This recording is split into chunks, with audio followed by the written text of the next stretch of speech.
नुआ सरकार धार्मिक पीठर विकास सरकार रखिले प्रतिश्रुति 25 वर्ष जहा होई नथिला नुआ विधायक करी देखाइले। कटक जिला नियारी निर्वाचन मंडली रे धार्मिक पीठ गुड़िकर द्रुत गति विकास हेबार लागिछि। दीपोटी मेलन पड़िया, अरकटा मंदिर, सप्तफेणी मंदिर, एगारेश्वर मंदिर एवं विभिन्न मठ मंदिरर विकास हेउछि।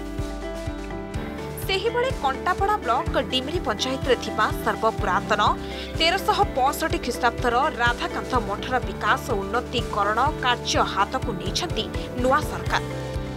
विधायक छवि मल्लिक शिलान्यास करिसेंती। उत्सव में उपस्थित थिले कंटापड़ा वीडियो स्वप्निता नायकंक सह सरपंच अभिषेक महापात्र अन्य विशिष्ट व्यक्तिवृंद।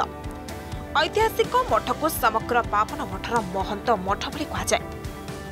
पूर्वर सात पुरुष महंतों समाधि स्थल एठारे रही। नियारी निर्वाचन मंडली को एक आध्यात्मिक अंचल में परिणत करने लक्ष्य रही विधायक श्री मल्लिकंकर।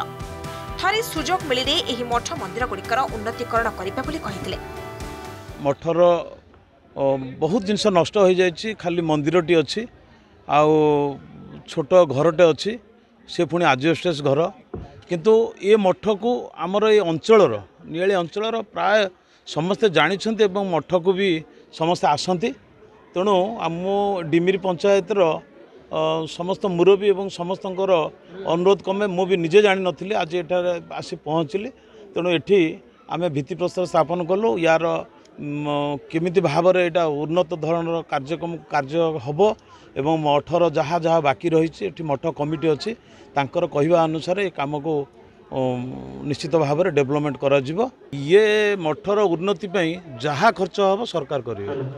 आठी आमर देखिए वर्तमान नियाली ठू आरंभ कर नियाली निर्वाचन मंडली रे जिते पुरातन सब मंदिर मठ अच्छी ए सबु जाकर उन्नतीकरण करा जिवो। निहाती आम निश्चित भाव में कामटा को त्वरान्वित करूँ एवं ये गाँव पंचायत मठर जमी विकास हम ताऊ गवर्नमेंट जहाँ भी स्कीम अच्छी जहाँ भी गवर्नमेंट आमको निर्देश दब से अनुसार आम मठ पर कम करूँ। आ वर्तमान विकसित गाँव विकसित ओडिशा रे यही मठ पर आम 5 लाख प्रपोजाल देचु। जहाँ प्रथम थर विधायक दया आज गोटे माने प्रथम थर गवर्नमेंट किसी फंड्स आज आसूची।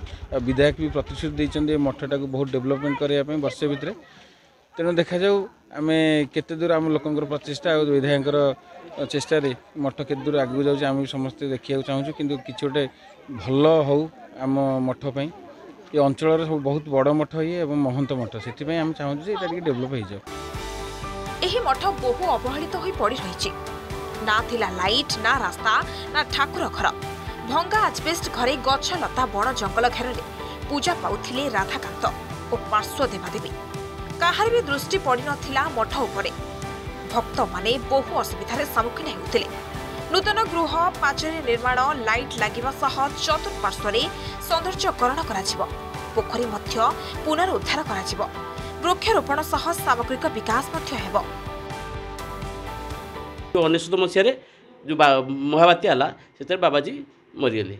बाबाजी मरीगले मठर अव्यवस्था बहुत हो कहीं बुझिले एवं छुआ माने लगे केमी मठ को उद्धार कर पुनरुद्धार करेंगे चाहिए। कारण ये हूँ 52 मंडल महंत दीपटी दीपटर ये हूँ महंत दीपटी 52 मंडल महंत ये जहाँ निष्पत्ति ने सब मानिया बाध्य। विधायक जहाँ प्रतिश्रुति पाइलु आम से बहुत खुशी। सी चाहिए सी चाहिए सब हम और सी भी ये प्रतिश्रुति देले प्रति मासरे मुझे थर निश्चित आसबि आसिक केमी मठटा पुनरुद्धार करवा।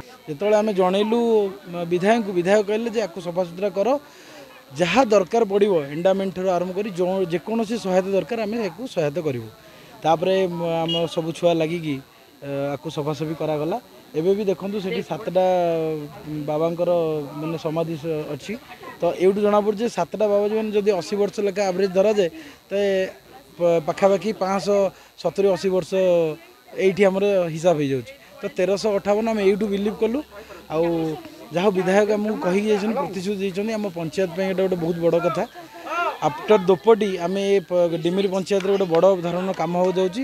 आम सरकार पाखे नवेदन करुचु केवल विधायक नुहे आम सांसद को अनुरोध करुचु जहाँ पांठि हो पार आम से चाहूँ ये से विकास कि अनुदान करती। मठ संबंध में मुझा जानी मत 80 वर्ष पाखापाखि है बुझिपारे आमर हूँ बहुत पुरातन मठ ये अंचल एभली मठ गोटाए कौटी ना ये मठ महंत को बुझे कि समस्ते पूजा करते आगुरी किंतु मठ अवस्था एमती हो बोले आम विश्वास कर आज जो आमर नवनिर्वाचित सरपंच निर्वाचित होती उद्यम ये मठ आज पुनरुद्धार होगापी जाऊँगी।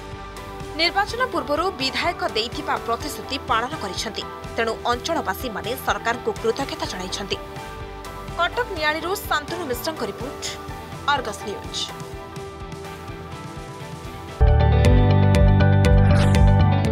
जदि आपंक आम भिडी भल लगा तेब आम चैनल को लाइक शेयर और सब्सक्राइब करने को जमा भी भूलु नहीं।